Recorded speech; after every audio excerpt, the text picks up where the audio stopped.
پاکستان کے کافی بڑے حصے میں، جس میں بلوچستان اور ٹپیکلی ہم کے پی کا ذکر کرتے ہیں کہ وہاں پر لا اینڈ آرڈر سچویشن جو ہے بہت خراب ہے. دہشت گردی کے واقعات اتنے ہوتے ہیں کہ روزانہ اس قوم کے 2-4 بیٹے شہادت پاتے ہیں، اور وہ خبر ہم اتنی پڑھ کے عادی ہو گئے ہیں کہ ہم ان 2-4 خبروں پہ پوری قوم کو پریشان ہونا چاہیے کہ یہ واقعہ کیوں ہوا، لیکن کیونکہ ہر روز ہو رہے ہیں تو ہماری وہ اب شاید عادت پڑ گئی ہے اس خبروں کو سننے کی، جو ایک بہت ہی افسوسناک صورتحال ہے. یہ واقعات روکنے کے لیے، ان کا تدارک کرنے کے لیے قومی سطح پر حکمت عملی ہونی چاہیے، ایک پلان ہونا چاہیے. کوئی بھی قوم روزانہ یہ اس طرح کی خبریں سننا پسند نہیں کرتی کہ اس قوم کے آج 2 بیٹے ایف سی کے جوان شہید ہو گئے، آج پولیس کے اہلکار شہید ہو گئے. ابھی بھی تھوڑی دیر پہلے پشاور میں ایک بلاسٹ ہوا ہے جس میں 3 پولیس اہلکار زخمی ہیں. اسی طریقے سے بلوچستان میں روزانہ فوج کے لوگوں کی شہادت ہو رہی ہے. یہ قابل قبول نہیں ہے، لیکن اس سے بھی زیادہ پریشانی کی بات اب پچھلے چند روز کے اندر AJK کے اندر، آزاد جموں اینڈ کشمیر کے اندر جو امن و امان کی صورتحال ہے وہ بڑی پریشان کن ہے. اور یہ پچھلے تقریباً 2 سال سے واقعات یہ چل رہے ہیں. واقعہ شروع ہوا تھا بجلی کے بلوں میں اضافے کے اوپر، پھر ٹیکس کا معاملہ اس کے اندر ایڈ ہو گیا. اسی طریقے سے چھوٹی چھوٹی چیزیں اضافہ ہو رہی ہیں. اب ان کا جو سب سے بڑا مطالبہ ہے وہ یہ ہے کہ جو مہاجرین کی سیٹیں ہیں، جہاں جو پنجاب سے منتخب ہوتے ہیں اور وہ پھر AJK اسمبلی کا حصہ بنتے ہیں، ان کو بھی ختم کیا جائے. اب میرے سامنے ایک ایسا نقشہ ہے کہ جس میں آپ کا بلوچستان جو ہے وہ سیٹل نہیں ہے، وہاں اپنا امن و امان کا بہت بڑا چیلنج ہے، سیکورٹی کا چیلنج ہے. آپ کا KP جو ہے وہ پرسکون نہیں ہے، اس کے کافی سارے اضلاع نو گو ایریاز ہیں، وہاں آپ شام کے بعد جا نہیں سکتے اور وہاں TTP کے لوگ دندناتے پھرتے ہیں. AJK پورا آپ کا سیٹلڈ اب نہیں ہے، اب صورتحال بہت زیادہ ابتر ہے. وہاں انہوں نے پولیس اہلکاروں کے ساتھ جو کچھ کیا ہے وہ قابل قبول نہیں ہے. تو کیا یہ ایک اچھے طریقے سے ہم پاکستان کو چلا رہے ہیں؟ بہت بڑا سوال ہے کہ یہ نظام حکومت کے اوپر ایک چیلنج ہے. اور سب سے بڑا جو خلا ہے اس میں، جو خرابی اور کمزوری ہے اس نظام کے اندر، کہ ایک پورا ریپرزنٹیٹیو سٹرکچر جو ایک پولیٹیکل ایلیمنٹ ہوتا ہے، لوگوں کو انگیج کرتا ہے، امبریس کرتا ہے اور راستہ نکالتا ہے، وہ اس میں کہیں ہے ہی نہیں ہے. اگر وہ AJK کے اندر ہوتا تو یہ لوگ سڑکوں پہ پولیس والوں سے اس طریقے سے دھینگا موشتی نہ کر رہے ہوتے، بلکہ اپنے جو منتخب نمائندے ہیں ان کے ذریعے معاملہ حل کر چکے ہوتے. بلوچستان کے اندر بھی ایسی صورتحال ہے، وہاں سے سرحد پار سے بہت زیادہ دہشت گردی آتی ہے، KP میں سرحد پار سے بہت دہشت گردی آتی ہے. لیکن جو نظام حکومت ہے وہ اتنا مضبوط بھی ہونا چاہیے اور مربوط بھی ہونا چاہیے کہ وہاں لوکلی اس کا سولوشن پرووائڈ کرے. روکنا کیسے ہے اس فلو کو، اس کو بارڈر کے اوپر کیسے سٹاپ کرنا ہے. ہمارے شہروں اور دیہاتوں اور گاؤں کے اندر، ٹاؤنز کے اندر یہ جو سپل اوور ہو رہا ہے بارڈر پار سے اور یہاں آ کر لوگوں کے اوپر حملے ہو رہے ہیں، اس کو ہم اس کا سد باب کیسے کریں گے؟ جب اس میں آپ ناکام ہو رہے ہیں تو آپ کا سیکورٹی ایپریٹس وہ بھی ساتھ ناکام ہے، آپ کا نظام حکومت بھی ناکام ہے. اور یہاں وہ خدشات ڈیولپ ہوتے ہیں کہ کیا یہ سیکورٹی اس قابل ہے کہ یہاں بہت زیادہ سرمایہ کاری غیر ملک سے آئے اور یہاں بڑی بڑی فیکٹریاں لگائیں، کارخانے بنائیں اور یہاں لوگوں کو تحفظ ہو. آج کے پروگرام میں یہ اوور آل جو کانٹیکس ہے اس کو بھی ڈسکس کریں گے، اور جو غزہ کی صورتحال ہے اس کے اوپر بھی بات کریں گے. فلوٹیلا کے اوپر وہ جو دوبارہ اسرائیلی حملہ ہے، آج سے چند سال پہلے بھی ہوا تھا اور پھر انہوں نے آج دوبارہ اس چیز کو دہرایا ہے. بہت ہی افسوسناک ہے اور اس پہ مسلم دنیا سوائے دیکھنے کہ اس کے کچھ بھی نہیں کرے گی. مذمتی بیانات ہمارے وزیر اعظم کا بھی آ گیا، باقیوں کے بھی آ جائیں گے، لیکن عملی طور پر اس اگریشن کو، اس دہشت گردی کو جو اسرائیل کی طرف سے آ رہی ہے، اس کو روکنے کے لیے کوئی بھی تیار نہیں. آج پروگرام میں ہمارے ساتھ شہریار افریدی صاحب، رہنما پاکستان تحریک انصاف سے، سینیٹر پلوشا خان ہیں پاکستان پیپلز پارٹی سے، اور خرم دستگیر صاحب PMLN سے ہمیں جوائن کر رہے ہیں. سب کو خوش آمدید کہتے ہیں پروگرام میں. شہریار صاحب آپ سے آغاز کروں گا. پہلے AJK کی سچویشن سے سٹارٹ کرتے ہیں. کیوں صورتحال اتنی خراب ہوئی، قابو سے باہر کیوں ہوئی؟ بسم اللہ الرحمن الرحیم. سب سے پہلے آپ کا بہت شکریہ.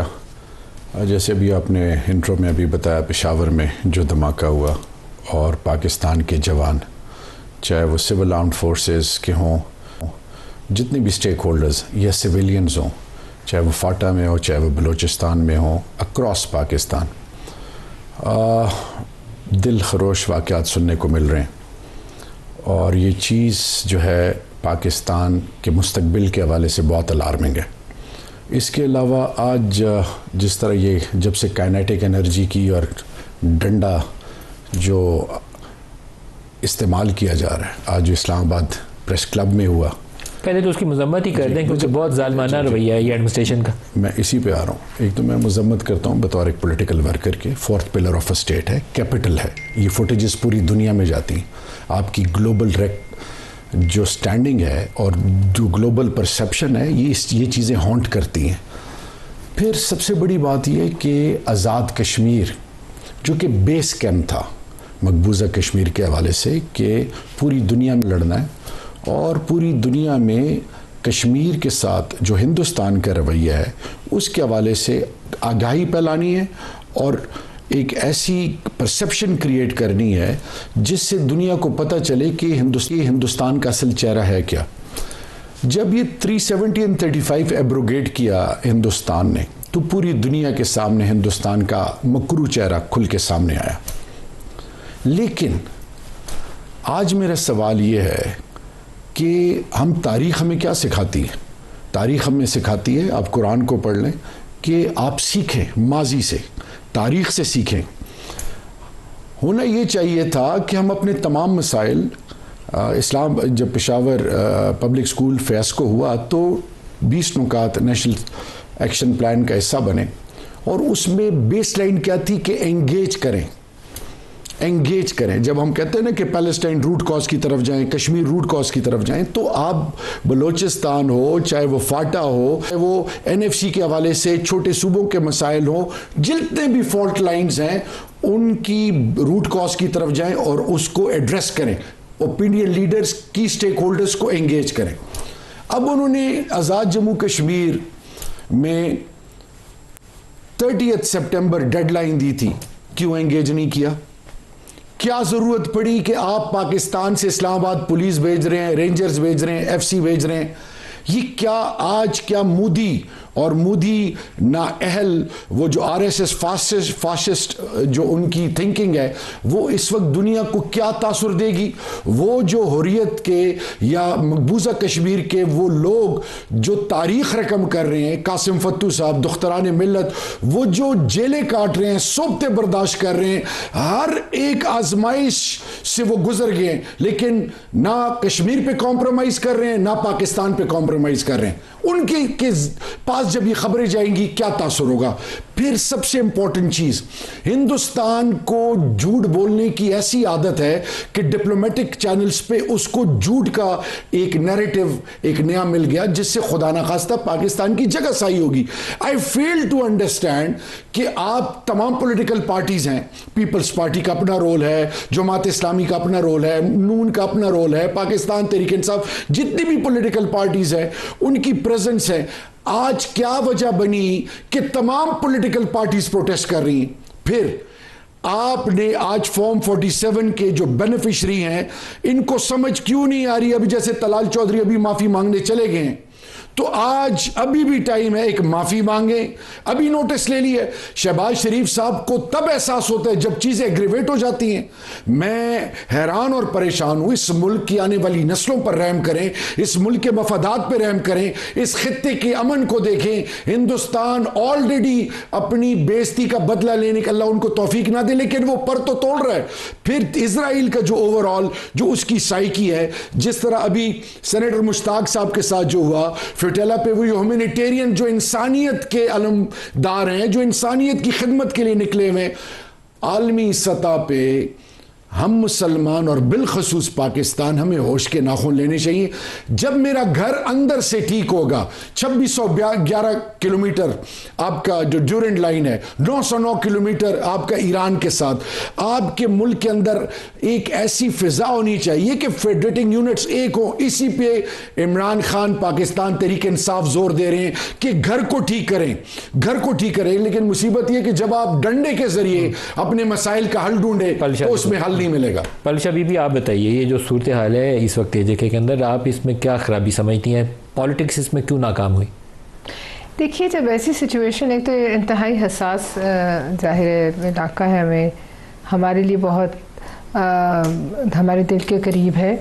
لیکن بات یہ ہے کہ ایسی سچویشن میں جب اتنی سیریس سچویشن ہو جاتی ہے، اتنے حالات خراب ہو جاتے ہیں، تو پھر جو اس وقت ذمہ دار ہیں حکومت کی، جو سربراہ ہیں وزیر اعظم صاحب، انہیں خود JK جانا چاہیے تھا. شہباز صاحب کو جانا چاہیے؟ مجھے علم نہیں وہ ابھی کہاں ہے. اگر آپ تو لندن میں سنا ہے کہ شاید پاکستان کے لیے میں سمجھتی ہوں یہ کافی دن سے ایک حالات وہاں خراب ہو رہے تھے. شہباز صاحب خود آ جانا چاہیے تھا. جب ملک میں اتنا مسئلہ، اتنی حالات خراب ہو جائیں تو وزیر اعظم صاحب کو آنا چاہیے تھا اور آ کر خود JK جانا چاہیے.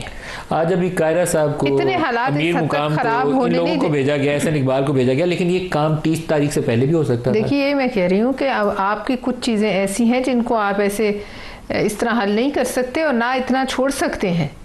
وہاں آپ خود دیکھ لیجئے کہ ملک میں جو ہے بھارتی را کے کہاں کہاں تک تانے بانے ملے ہوئے ہیں. آپ کے ملک کے اندر لوگوں کو جو ہے وہ چن چن کے ٹارگٹ کلنگ کی جاتی رہی ہے اور اس پہ را کا فٹ پرنٹ ہے.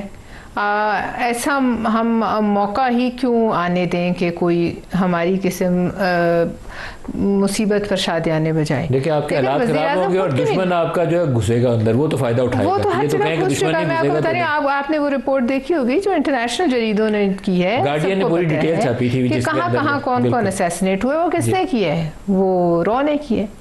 را کے پیچھے ہو سکتے اور بھی ایجنسیز ہوں, موساد ہو, کون ہو, ہمیں کیا پتا. لیکن بہرحال بات یہ ہے کہ وزیر اعظم صاحب کو یہاں ہونا چاہیے. یہ کئی دنوں سے سچویشن بن رہی ہے, کوئی آج کی تو نہیں ہے. خرم صاحب آپ بتائیے گا جناب, یہ اے جے کے میں مجھے تو فیلنگ یہی آتی ہے کہ یہاں پالیٹکس فیل ہوئی ہے, تو اسی لیے یہ جو صورتحال ہے آپ کے قابو سے باہر ہوئی. اگر پالیٹکس کامیاب ہوتی تو یہ چیزیں بہت پہلے لوگوں کو انگیج کر کے سنبھالی جا سکتی تھیں. پالیٹکس کا فیلئر اپنی جگہ پر ہے, لیکن ملک صاحب, کانسٹیبل خورشید, کانسٹیبل جمیل اور کانسٹیبل طاہر رفیع, ان کے خاندانوں کو ہم کیا جواب دیں گے؟ ان کو کس نے گولیاں ماری؟ میں ضرور جاننا چاہوں کہ یہ جو اب تقریباً 172 آزاد کشمیر پولیس کے جو اہلکار زخمی ہیں, ہندوستان نے گولیاں ماری آ کر ان کو, یا ان کے پر تشدد کس نے کیا؟ تو لہٰذا جو احتجاج کا حق ہے وہ اپنی جگہ پر ہے. ان کی جو ڈیمانڈز جیسی بھی ہیں وہ ضرور اس کو لے کر جائیں.